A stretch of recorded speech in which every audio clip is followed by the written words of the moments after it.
बिस्मिल्लाहिर्रहमानिर्रहीम। अस्सलाम वालेकुम वरहमतुल्लाहि वबरकातुह। नाज़रीन, मैं हकीम खालिद महमूद नक्शबंदी मुजद्दिदी आपकी खिदमत में हाजिर हूँ और अपने चैनल पर खुश आमदीद कहता हूँ।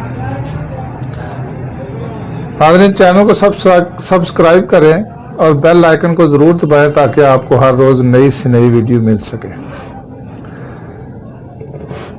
नाज़रीन, बीमारी का जो इलाज है वो मुख्तलिफ तरीक़ों से किया जाता है। सफूफ के ज़रिए, अतरीफ़ल के ज़रिए, जवार शात के ज़रिए, मजून के ज़रिए, गोलियों के ज़रिए, कुर्स के ज़रिए, ये मुख्तलिफ तरीक़े हैं, मुख्तलिफ नुस्खा जात होते हैं। तो आज का जो मेरा मौजू है ये एक मजून टाइप ही है।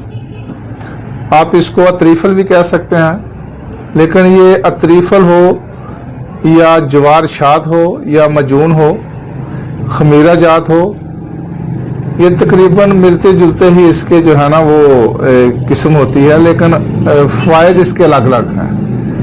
लेकिन अगर देखें मजून या जवार शात या अतरीफ़ल, अगर इन तीनों को देखा जाए तो देखने में एक ही चीज़ नज़र आती है। तो आज का जो मैं आपको फ़ायदा बताने लगा हूँ वो ये है कि जिन लोगों का मैदा बहुत ज़्यादा कमज़ोर है, पढ़ाई में वो उनको याद नहीं सबक आता, या किसी दफ्तर में काम करते हैं तो भूल जाते हैं, इसको नस्यान भी कहा जाता है, बोलने की बीमारी भी कहा जाता है, याददाश्त जिनकी कमज़ोर होती है, या जो लोग वकालत वगैरह करते हैं या बहुत ज़्यादा दिमागी काम करते हैं, दिमाग कमज़ोर है। मुख्तसर ये है कि जिन लोगों का दिमाग कमज़ोर है उन लोगों के लिए नुस्खा बहुत ही मुफीद है। और वो लोग जिनका मैदा कमज़ोर है, कोई चीज़ हजम नहीं करता, जो भी चीज़ आप खाएं बिल्कुल वो वैसे ही कच्चा पखाने के ज़रिए वो खारिज कर देता है, या उसके पेट में गैस बनना शुरू हो जाती है। मैदे की कमज़ोरी के लिए ये नुस्खा बहुत ही मुफीद है। दिमाग के लिए, दिमाग की कमज़ोरी के लिए और मैदा की कमज़ोरी के लिए ये एक अक्सीर की हैसियत रखता है। तो इसके अज्जा तो ज़्यादा हैं, लेकिन जो लोग बनाएंगे इसके फ़ायद उनको खुद ही पता चलेगा कि इसके फ़ायद क्या हैं। लेकिन चीज़ों का खालिस होना ज़रूरी है। अगर आप खालिस चीज़ें लेंगे तो इसका रिजल्ट जो है, इसके नतायज है बहुत ही आपको मिलेंगे। तो नोट फरमाएं कि सबसे पहले आपने लेना है पोस्त हलीला जर्द। पोस्त हलीला जर्द 18 ग्राम,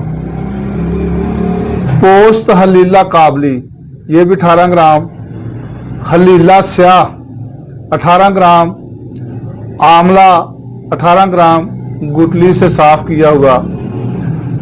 ये चारों चीजें आपने 18-18 ग्राम लेनी है और इन चारों को आपने अलहदा सफूफ इसका करना है। आगे मैं जाके आपको बताऊंगा कि इसमें आपने रोगन, बादाम रोगन आपने लेना है 25 ग्राम, और इसको सफूफ की हुई ये चारों चीजें उसमें आपने इसको चरब करना है, यानी कि मलना है, हाथों से मल लें।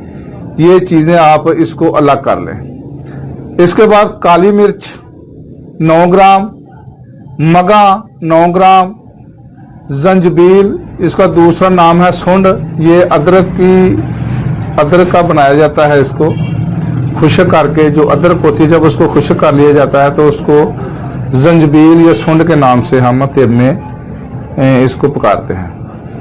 ये भी 9 ग्राम, शिकाकिल मिस्री ये भी 9 ग्राम, जावत्री 9 ग्राम, शैतरज हिंदी ये भी 9 ग्राम, बोजीदान 9 ग्राम, तोदरी जर्द 9 ग्राम, तोदरी सुरख ये भी 9 ग्राम, अंदर जो शीरी ये भी 9 ग्राम।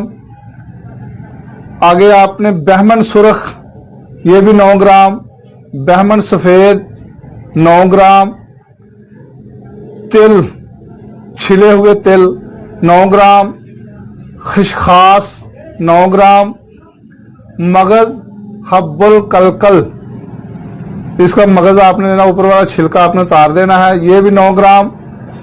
तरंजबीन खरासानी, ये आपने 120 ग्राम लेना है। शहद खालिस 550 ग्राम, बादाम रोगन 25 ग्राम जो मैंने पहले आपको बताया है, सतलुबान 3 ग्राम। तो नाज़रीन, इसका बनाने का जो तरीका है वो 4 चीजें जो मैंने पहले आपको बताई हैं, पोस्त हलीला जर्द, पोस्त हलीला काबली, हलीला स्याह और आमला गुटली से साफ किया हुआ, चारों चीजें 18-18 ग्राम लेकर इसको पीसना, सफूफ बनाना है। इसको बादाम रोगन के साथ इसको चर्ब करना है, मलना है। इसके बाद तरंजबीन खरासानी को अच्छी तरह साफ करके पानी में घोल लें और छान लें। इसमें जो भी तिनके वगैरह होंगे वो साफ हो जाएंगे। इसको आप शहद में शामिल कर दें। इसके बाद खसखास और मगज हब्बुल कलकल, ये दोनों चीजें जो है इसको आपने पानी में पीस कर इसका शीरा हासिल करना है। ये कितने स्टेप हो गए? एक पहला स्टेप हो गया, एक दूसरा स्टेप हो गया जो कि आपने तरंजबीन का अलग स्टेप हो गया, खरासानी को उसमें शामिल करना है। इसके बाद खसखास और मगज हब्बुल कलकल को इसका शीरा हासिल करके ये भी आपने शहद में डालना है। और बाकी जितने भी अद्वियात है उसका अलग सफूफ बनाकर आपने उसको शहद में, शहद को आप आग पे रखें किसी बर्तन में डालकर। जब उसमें मैल कचैल वगैरह साफ हो जाए तो ये जो चर्ब की हुई दवाई है और वैसे जो सफूफ की है इसको उसमें शामिल कर दें और अच्छी तरह मिक्स कर दें। मिक्स करने के बाद चूल्हे से उतार लें और उसके बाद सतलुबान जो है इसको आपने जो 3 ग्राम लिया है पानी में घोलकर इसमें शामिल कर दें और किसी भी शीशे के बर्तन में संभाल कर रखें। तो नाज़रीन, इसकी जो खुराक है 10 ग्राम से लेकर 15 ग्राम तक आपने इस्तेमाल करना है, सिर्फ एक टाइम सोने से पहले अरके गौज़बान के साथ। तो इंशाल्लाह ताला लगातार 1 माह इस्तेमाल करें तो आपकी जो याददाश्त है वो भी वापस आ जाएगी और जो मैदा कमजोर है वो भी ताकतवर होगा। तो अगली वीडियो तक के लिए इजाजत दें। खुदा हाफिज। अस्सलाम वालेकुम रहमतुल्लाहि व बरकातहू।